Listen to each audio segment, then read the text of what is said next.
नमस्कार, स्वागत आप सभी का यूट्यूब चैनल नॉलेज टीवी। सभी हरियाणा वासियों के लिए 7 धमाकेदार घोषणाएं, किसानों के लिए बड़ी घोषणाएं, सभी हरियाणा वासियों के लिए क्या है पूरी अपडेट, आइए देखते हैं। हरियाणा की हर छोटी से बड़ी योजना, घोषणा, फैसला, सभी की जानकारी सबसे पहले यहाँ पर मिलती है, तो सब्सक्राइब करना ना भूलें। तो चलिए देखते हैं हरियाणा से अभी अभी 7 धमाकेदार घोषणाएं। पहली बड़ी घोषणा, राज्य सरकार एक नई योजना पर कार्य कर रही है जिसके तहत 1 किलोवाट लोड वाले घरेलू उपभोक्ताओं को भी सौर ऊर्जा प्रणाली उपलब्ध कराई जाएगी। इस योजना की विशेषता यह होगी कि लाभार्थियों को बैंक ऋण या गारंटी के लिए किसी बैंक के चक्कर नहीं लगाने पड़ेंगे। विभाग के कर्मचारी खुद उपभोक्ताओं के घर जाकर प्रक्रिया पूरी करेंगे और उनकी छतों पर सोलर सिस्टम स्थापित करेंगे।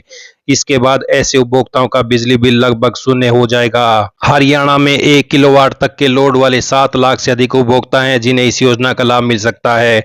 नियमित रूप से बिजली बिल जमा करने वाले 5 किलोवाट तक के उपभोक्ताओं के लिए भी इसी प्रकार की व्यवस्था प्रस्तावित है। सरकारी सब्सिडी के अतिरिक्त शेष राशि उपभोक्ताओं से आसान किस्तों में ली जाएगी व इसके लिए भी बैंक ऋण की आवश्यकता नहीं होगी। तो 1 किलोवाट लोड वाले उपभोक्ताओं के घर बिना बैंक गारंटी लगेंगे सोलर, तो वहीं किसानों की खाली जमीन पर लगेंगे प्लांट, सरकार खरीदेगी उनसे बिजली। तो बड़ी अपडेट। आइए अगली बड़ी घोषणा देखते हैं। किसानों को बड़ी राहत देते हुए मुख्यमंत्री नायब सैनी ने घोषणा की कि सूरजमुखी की फसल का पंजीकरण कराने के लिए पोर्टल 60 दिनों के लिए दोबारा खोला जाएगा। इस अवधि में किसान अपनी फसल का पंजीकरण करा सकेंगे। तो ये बड़ी अपडेट किसानों के लिए। आइए अगली बड़ी घोषणा देखते हैं। हरियाणा में मछली पालक किसानों को अब ऑटो, 4 व्हीलर अथवा मिनी ट्रैक्टर ट्राली खरीदने के लिए 40 दिन के अंदर सब्सिडी उपलब्ध कराई जाएगी। प्रदेश सरकार ने मत्स्य पालन विभाग की 11 सब्सिडी योजनाओं को हरियाणा सेवक अधिकार अधिनियम में शामिल कर लिया है। इससे लाभार्थियों को निर्धारित समय सीमा के अंदर इन सेवाओं का लाभ मिल सकेगा। मछली पालकों को 40 दिन में मिलेगी वाहन खरीदने के लिए सब्सिडी। योजनाओं के तहत सब्सिडी के लिए अधिकतम 50 दिन निर्धारित किए गए हैं। आइए अगली बड़ी घोषणा देखते हैं। हरियाणा के किसानों को दी जाने वाली डीएपी और यूरिया तथा अन्य उर्वरकों की वितरण प्रणाली को बेहतर बनाने के लिए केंद्र राज्य सरकार मिलकर काम करेंगे। खाद की कालाबाजारी न हो, इसके लिए नई प्रणाली में क्यूआर कोड और आधार सत्यापन को जरूरी किया जा रहा है।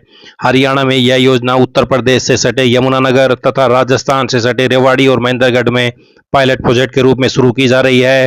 पहले इन जिलों का चयन इसलिए किया गया क्योंकि डीएपी और यूरिया वितरण करने में शिकायत यहीं अधिक आ रही थी। दस्तावेज हरियाणा के किसानों के लगाकर राजस्थान और उत्तर प्रदेश में डीएपी यूरिया बेची जाती थी। प्रदेश सरकार यह व्यवस्था अगले चरण में पूरे राज्य में लागू करने की तैयारी में है। तो क्यूआर कोड और आधार सत्यापन से मिलेगी किसानों को खाद। खरीफ 2026 में मेरा पानी मेरी विरासत योजना को हरियाणा के सभी जिलों में लागू किया है। धान की फसल को छोड़कर पानी की कम लागत वाली वैकल्पिक फसलों जैसे मक्का, कपास, खरीफ दलहन, खरीफ तिलहन, चारा फसलें, खरीफ प्याज, बागवानी, सब्जियां, कृषि वानिकी, पॉपुलर और सफेदा लगाने वाले किसानों को 8,000 रुपये प्रति एकड़ अनुदान दिया जाएगा। वर्तमान वर्ष में जिन किसानों ने धान न लगाकर खेत खाली छोड़ा है वे भी इस योजना के अंतर्गत लाभान्वित होंगे। इसके अतिरिक्त दलहन, तिलहन और कपास की खेती करने वाले किसानों को प्रति एकड़ 2,000 रुपये का बोनस भी दिया जाएगा। तो खरीफ सीजन के लिए पंजीकरण 20 मई से शुरू हो गए हैं। तो ये बड़ी अपडेट। आइए अगली बड़ी घोषणा देखते हैं। प्रधानमंत्री श्रम योगी मानधन योजना, रेहड़ी पटरी वाले, कूड़ा बीनने वाले, रिक्शा चालक, दिहाड़ी श्रमिक एवं अन्य असंगठित क्षेत्र के श्रमिक, आयु 18 से 40 वर्ष हो, मासिक आय 15,000 या उससे कम हो, ईपीएफओ, ईएसआईसी, एनपीएस का लाभार्थी न हो, 60 वर्ष की आयु के बाद 3,000 रुपये मासिक पेंशन दी जाएगी। पंजीकरण के लिए नजदीकी सीएससी सेंटर जाएं। अधिक जानकारी के लिए मानधन की वेबसाइट पर विजिट करें। तो प्रधानमंत्री श्रम योगी मानधन योजना के माध्यम से असंगठित क्षेत्र के श्रमिकों को वृद्धावस्था में सामाजिक सुरक्षा वरदान पेश की जाएगी। 18 से 40 वर्ष आयु के पात्र श्रमिक इस अंशदायी योजना के जुड़ सकते हैं। तो अंशदान आपको करना होगा। 60 वर्ष के बाद आप सभी को 3,000 रुपये पेंशन मिलना शुरू हो जाएगी।